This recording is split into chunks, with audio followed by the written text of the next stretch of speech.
Gold trusted gold buyers తాకట్టులో ఉన్న బంగారాన్ని విడిపించి ఈ రోజు ఉన్న మార్కెట్ ధరకే కొనబడును. మరిన్ని వివరాలకు సంప్రదించండి 7771077720.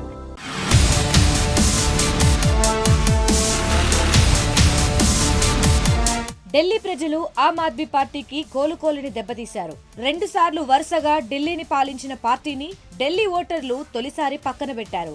2015, 2020 ఎన్నికల్లో ఢిల్లీ అసెంబ్లీ ఎన్నికలను చీపురుతో ఈడ్చేసిన ఆమ్ ఆద్మీ 2025 ఎన్నికల ఫలితాల్లో ఘోర పరాజయాన్ని మూటగట్టుకుంది.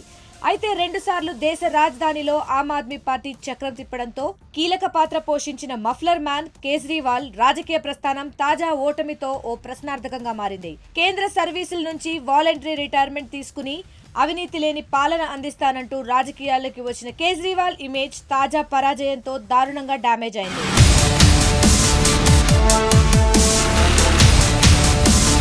కామన్ మ్యాన్ ఢిల్లీ పీఠం అధిరోహించడం అప్పట్లో దేశంలో సంచలనంగా మారింది. అయితే అది ఎంతో కాలం నిలవలేదు. రెండోసారి పూర్తి మెజారిటీతో అధికారంలోకి వచ్చిన ఆమ్ ఆద్మీ పార్టీ అవినీతి ఆరోపణలతో ఇరుకున పడింది. దేశవ్యాప్తంగా సంచలనం రేపిన లిక్కర్ స్కామ్ వ్యవహారంలో ఆప్ అధినేత కేజ్రీవాల్ ఇరుక్కోవడం ఆయనకు మాయని మచ్చగా మారింది. ఇదే వ్యవహారంలో కేజ్రీవాల్ జైలుకు వెళ్లడం కూడా ఢిల్లీ ప్రజల ఆగ్రహానికి కారణమైనట్టు తెలుస్తోంది. దీంతో అసెంబ్లీ ఎన్నికల్లో ఢిల్లీ ఓటర్లకు ఎన్ని హామీలు ఇచ్చినా పట్టించుకోకుండా చీపురు పార్టీని మూలకు పడేశారు.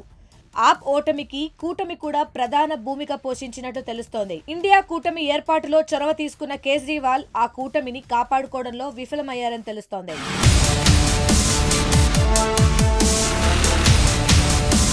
అంతేకాక కూటమి నుంచి బయటకు రావడం కూడా కేజ్రీకి మైనస్ గా మారింది. ఇక ఇండియా కూటమి నుంచి కేజ్రీవాల్ బయటకు రావడంతో ఆయన ప్రాధాన్యత తగ్గిందని రాజకీయ విశ్లేషకులు చెప్తున్నారు. కూటమి నుంచి ఎందుకు బయటకు వచ్చారనే దానిపై ఢిల్లీ ఓటర్లకు కేజ్రీవాల్ స్పష్టతనివ్వకపోవడం కూడా ఓటమికి కారణంగా తెలుస్తోంది. ఇదిలా ఉంటే ఢిల్లీలో కాంగ్రెస్ ఆప్ విడివిడిగా పోటీ చేయడంతో ఓట్ల చీలిక భారీగా జరిగినట్లు తెలుస్తోంది. దీంతో ఆప్ అభ్యర్థులు చాలా చోట్ల స్వల్ప ఓట్ల తేడాతో ఓడిపోయారు.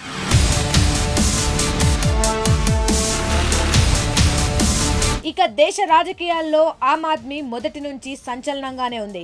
దేశవ్యాప్తంగా చాలా తక్కువ చోట్ల పోటీ చేసినా చాలా చోట్ల గట్టి పోటీనిస్తూ వచ్చింది. తాజా పరిస్థితుల్లో ఆమ్ ఆద్మీ పార్టీ ఎలా ముందుకు వెళ్తుందనేది ఆసక్తికరంగా మారింది. దేశంలో పంజాబ్ లో మాత్రమే అధికారంలో ఉన్న చీపురు పార్టీ ఇప్పుడు బలమైన శక్తిగా ఎదుగుతున్న బీజేపీని ఎలా ఎదుర్కొంటుంది అనేది రాజకీయ వర్గాల్లో చర్చనీయాంశంగా మారింది.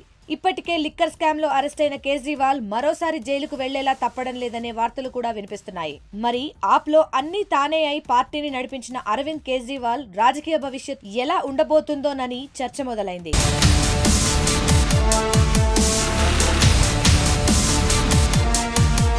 మరిన్ని వీడియోస్ కోసం ఛానల్ ని సబ్స్క్రైబ్ చేయండి. లేటెస్ట్ అప్డేట్స్ కోసం వాట్సాప్ ఛానల్ ని ఫాలో అవ్వండి. ఆ లింక్ డిస్క్రిప్షన్ లో ఉంది.